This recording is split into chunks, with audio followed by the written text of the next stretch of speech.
6 o'clock in the morning here. The temperature is about 1 degree or something like that.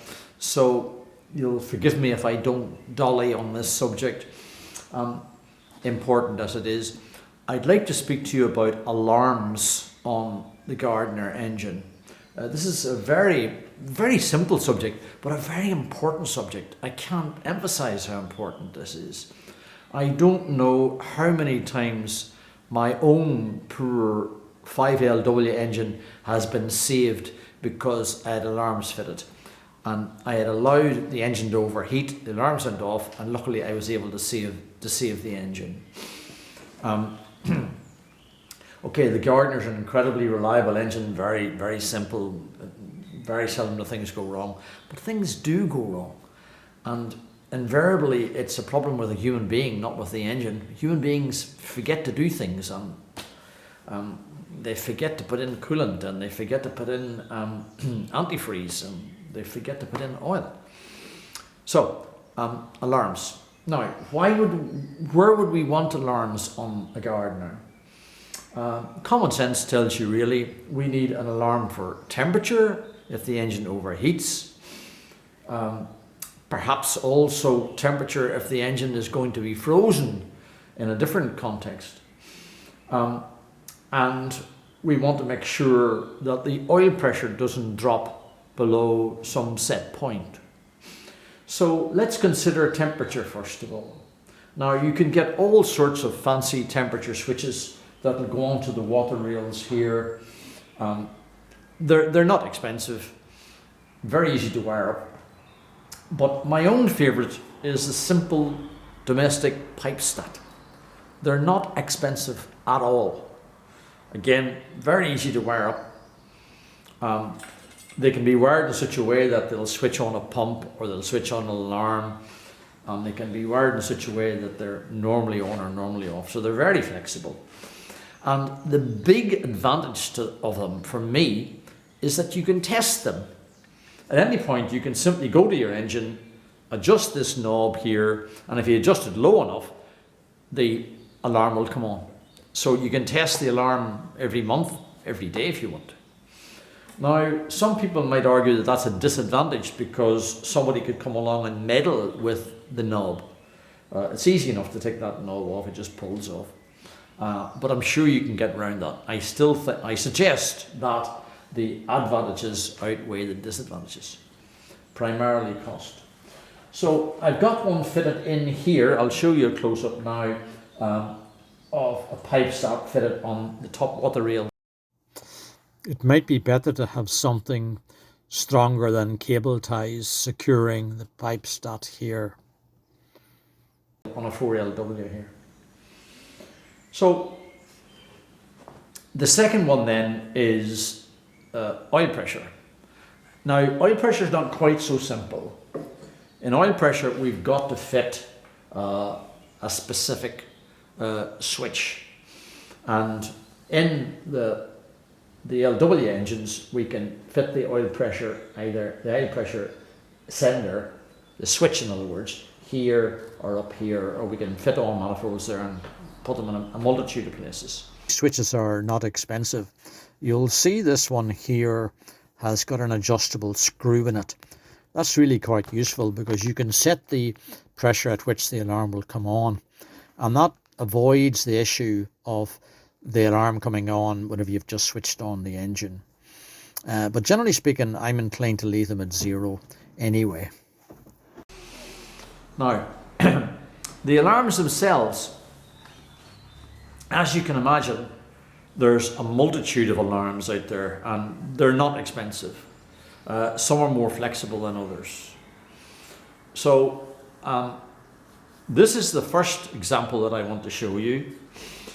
It costs about, I think it's about £50 or something like that.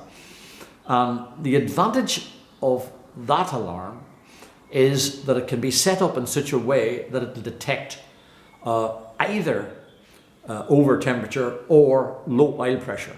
In one case it'll be a flashing light and a pulsing sound, and on the other occasion it'll be a steady bright lamp and a steady siren sound. So they really are quite flexible. Maybe a wee bit expensive at 50 quid, but you're only fitting one. So they are normally my favourite. Now, this other one here is really quite inexpensive, not expensive at all, and it's very loud, but it doesn't have a flashing light.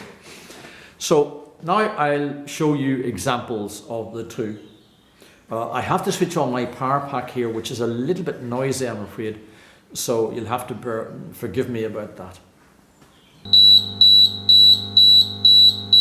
You hear that? No problem.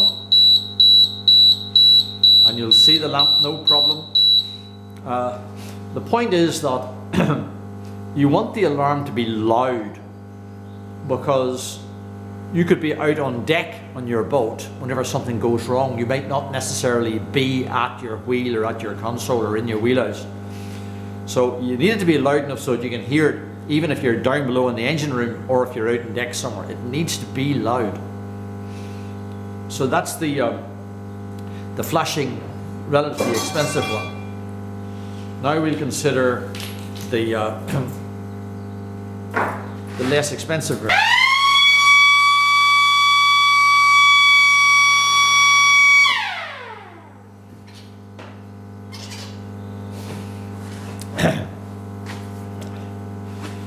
So there you are, those are the comparisons. Not worth skipping over it, and it's not worth taking the risks for all the expense and for the very little trouble there is wiring them up. If anyone needs a wiring diagram for one of these, if you give me a shout, I'll draw you up one.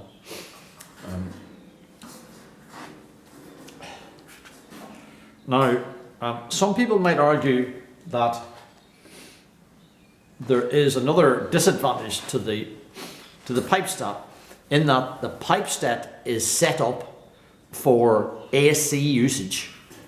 They're designed for work on AC, whereas of course the voltage in a boat is, I'm distracted by a starling flying up into my ceiling here. A boat is DC, but I would argue that that's not a significant problem, because the alarm is only activated whenever it's called to be activated, which will be once or twice in a lifetime. So I don't see that being a problem. The reason why DC circuits are harder on switches like this is that they arc more. There's a more significant arc across the contact points whenever they switch. It's less so in AC, but I don't think it's anything to worry about.